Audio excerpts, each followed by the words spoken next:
جو بات میں کہہ رہا ہوں عمر تم لوگ ان سے زیادہ نہیں سنتے، یعنی تم سے بھی زیادہ سنتے ہیں۔ اب ظاہر سے ایک نظریہ جمہور اہل سنت والجماعت کا ثابت ہوتا ہے کہ موت کے بعد عام اموات کو سما حاصل ہے۔ عطا اللہ بندی عالمی نے رد کرتے ہوئے کہا کہ یہ نبی پاک صلی اللہ علیہ وسلم کا معجزہ ہے، اور معجزہ ہونے پر دلیل یہ ہے، نمبر 1 آپ نے فرمایا الآن ابھی، نمبر 2 آپ نے فرمایا کہ یہ سن رہے ہیں، نمبر 3 آپ نے فرمایا ما اقول، جو میں کہتا ہوں۔ اس کا مطلب یہ کہ عام اموات نہیں، آج سنتے ہیں، حضور کی بات سنتے ہیں، اور یہی مردے سن رہے ہیں۔ اب بتاؤ اس کا کیا تعلق ہے معجزہ کے ساتھ؟ جب آج بات ہو رہی ہے اور ان سے بات ہو رہی ہے اور رسول اللہ صلی اللہ علیہ وسلم فرما رہے ہیں تو انہی کے بارے میں بات ہوگی۔ جس طرح میں کسی بندے سے بات کروں، یاد تجھے اٹھتے ہیں اپنے خیمے سے اور ایک کنویں کی منڈیر پر تشریف لاتے ہیں جس میں سارے کے سارے سرداروں کی جسموں کو ڈالا گیا تھا۔ اب 3 دنوں کے بعد ان کے جسموں سے بدبو آ رہی تھی، وہ خون میں لتھڑے ہوئے تھے اور ایک کنویں کے اندر پڑے ہوئے تھے۔ اللہ کے رسول صلی اللہ علیہ وسلم اس کنویں کی منڈیر پر تشریف لائے، صحابہ اکرام بھی ساتھ ساتھ چل رہے ہیں۔ اللہ کے رسول ان سارے جسموں کو آوازیں لگا کر کہنے لگے، اے فلاں ابن فلاں، اے فلاں کے بیٹے فلاں، اے فلاں کے بیٹے فلاں، مجھے بتاؤ کیا جو تمہارے رب نے تمہارے ساتھ وعدہ کیا تھا، کیا تم نے وہ وعدہ سچا پا لیا یا نہیں؟ مجھے بتاؤ۔ اللہ کے رسول آواز للکار رہے ہیں ان کو، بار بار یہ آواز لگا رہے ہیں۔ پہلو میں حضرت عمر کھڑے تھے۔ کون کھڑے تھے؟ حضرت عمر کھڑے تھے۔ عرض کرنے لگے، اللہ کے رسول آپ مردوں سے بات کرتے ہیں۔ کس سے بات کرتے ہیں؟ مردوں سے بات کرتے ہیں۔ اجسادا لا ارواح لہم، آپ ایسے جسموں سے بات کرتے ہیں جن میں روحیں موجود نہیں۔ جن میں کیا موجود نہیں ہے؟ یہ الفاظ آپ نظریں بھی میری طرف رکھیں گے، ذہن کی توجہ بھی میری طرف رکھیں۔ یہ حدیث تب آپ اسی کو کہتے ہیں کلیب بدر والی حدیث۔ آپ ان جسموں سے بات کرتے ہیں جن میں روحیں موجود نہیں، یہ بخاری کے الفاظ ہیں۔ آپ ان جسموں سے بات کر رہے ہیں جن میں روحیں موجود نہیں۔ اللہ کے رسول نے 3 جملے ارشاد فرمائے۔ اللہ کے رسول نے فرمایا، اس وقت یہ مردے میری بات تجھ سے زیادہ سن رہے ہیں۔ یہ 3 جملے آپ یاد کر لیں۔ کون سے؟ اس وقت یہ مردے میری بات تجھ سے زیادہ سن رہے ہیں۔ ہاں، یہ الفاظ بالکل آپ یاد کر لیں، یہ کام آئیں گے۔ پھر دوہرا رہا ہوں، اس وقت یہ مردے میری بات تجھ سے زیادہ سن رہے ہیں۔ بات ختم ہو گئی، صحابہ اکرام خاموش ہو گئے۔ یہ بات چلتے چلتے اما عائشہ صدیقہ رضی اللہ تعالی عنہا کے پاس پہنچتی ہے۔ ایک صحابی فرماتی، اما جان، اللہ کے رسول نے بدر والے دن مردوں سے خطاب کیا۔ اما عائشہ تڑپ اٹھتی ہیں اور کہتی ہیں، اللہ کے رسول مردوں سے کیسے بات کر سکتے ہیں جبکہ قرآن کہتا ہے اِنَّكَ لَا تُسْمِعُ الْمَوْتَى۔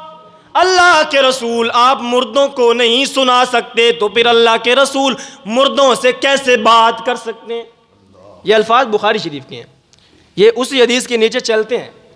یہ میں اپنے پاس سے نہیں کر رہا ہوں، یہ الفاظ بخاری شریف۔ اما عائشہ نے کون سی آیت پیش کی؟ ہاں، یہ آیت سب سے پہلے مردوں کے نہ سننے پر کس نے پیش کی؟ ہاں، کس نے پیش کی؟ حضرت عائشہ نے۔ اللہ کے رسول کیسے بات کر سکتے ہیں؟ اب اما عائشہ اللہ کے رسول کی اس بات کی تشریح کر رہی ہیں۔ وہ کون سی تشریح ہے؟ اما عائشہ فرماتی ہیں، اللہ کے رسول مردوں کو سنا نہیں رہے تھے بلکہ ان کو جھنجھوڑ کر یہ کہنا چاہ رہے تھے کہ دیکھو میں تمہیں حق سناتا رہا لیکن تم نے میری بات نہیں مانی، میں تمہیں سناتا رہا لیکن تم نے میری بات کی طرف متوجہ نہیں کیا۔ اب تم اللہ کے ساتھ اللہ کے پاس پہنچ گئے ہو، کیا اب تم مجھے بتاؤ میری بات سچی تھی یا تمہاری بات سچی تھی؟ یہ تم نے جان لیا ہے۔ اچھا، یہ حضرت عائشہ نے تشریح کی۔ بخاری کے الفاظ ہیں، قال قتادہ، حضرت قتادہ رضی اللہ تعالیٰ عنہ فرماتے ہیں، جس وقت رسول اللہ صلی اللہ علیہ وسلم ان مردوں سے خطاب فرما رہے تھے تو اللہ نے ان مردوں میں روحوں کو واپس لوٹا دیا تھا۔ اب میرے بھائیوں بتاؤ، اللہ کے رسول مردوں سے بات کر رہے تھے یا زندوں سے بات کر رہے تھے؟ روحوں کو کیا کر دیا؟ واپس لوٹا دیا۔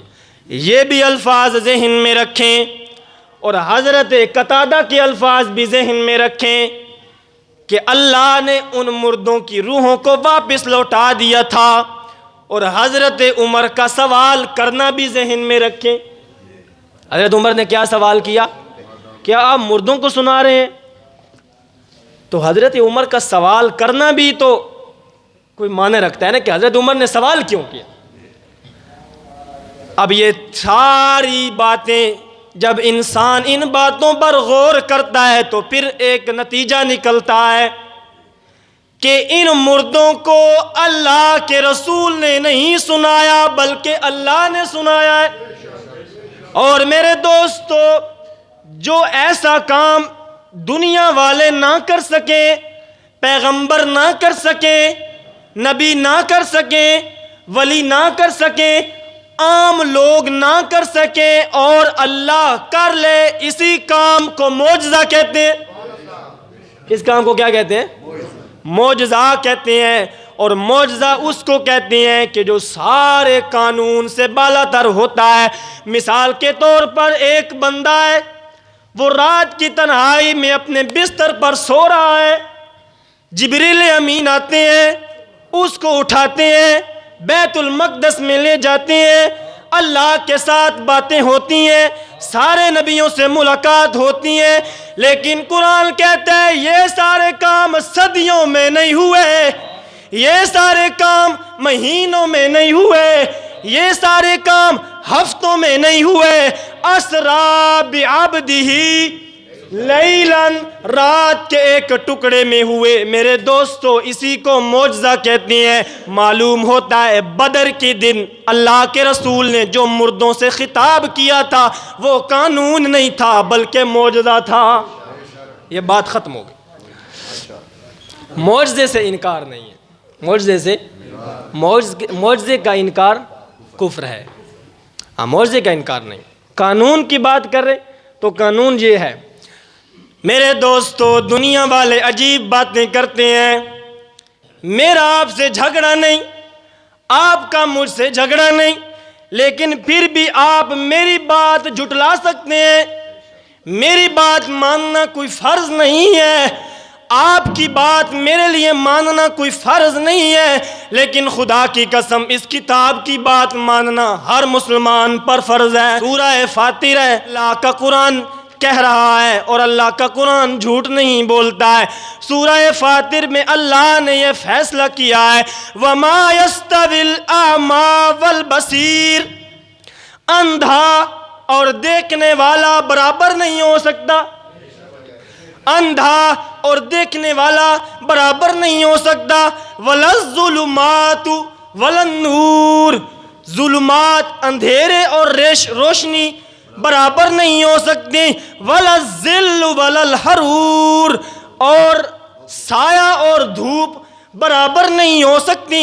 جب اللہ نے یہ تین قاعدے بیان کیے تو پھر چوتھا قاعدہ بیان کیا، وَمَا يَسْتَوِي الْأَحْيَاءُ وَلَا الْأَمْوَاتُ، جب دھوپ اور سایہ برابر نہیں، جس وقت دھوپ اور سایہ برابر نہیں ہے، اندھا اور دیکھنے والا برابر نہیں ہے، اندھیرا اور روشنی برابر نہیں ہے، تو پھر زندے اور مردے بھی کس طرح برابر نہیں ہے؟ زندہ کھاتا ہے، مردہ کھاتا نہیں ہے، زندہ سنتا ہے، مردہ سنتا نہیں ہے۔ اور میرے دوستو، قرآن کے الفاظ ہیں، ان اللہ یسمع من یشاء، اللہ جسے چاہتا ہے سنا دیتا ہے۔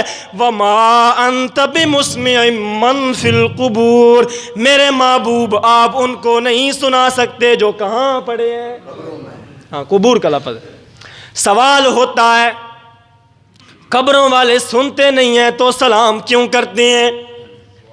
جب قبرستان سے انسان گزرتا ہے تو کیا سلام کرتا ہے؟ السلام علیکم یا اہل القبور، سلامتی ہو تم پر اے قبروں والو۔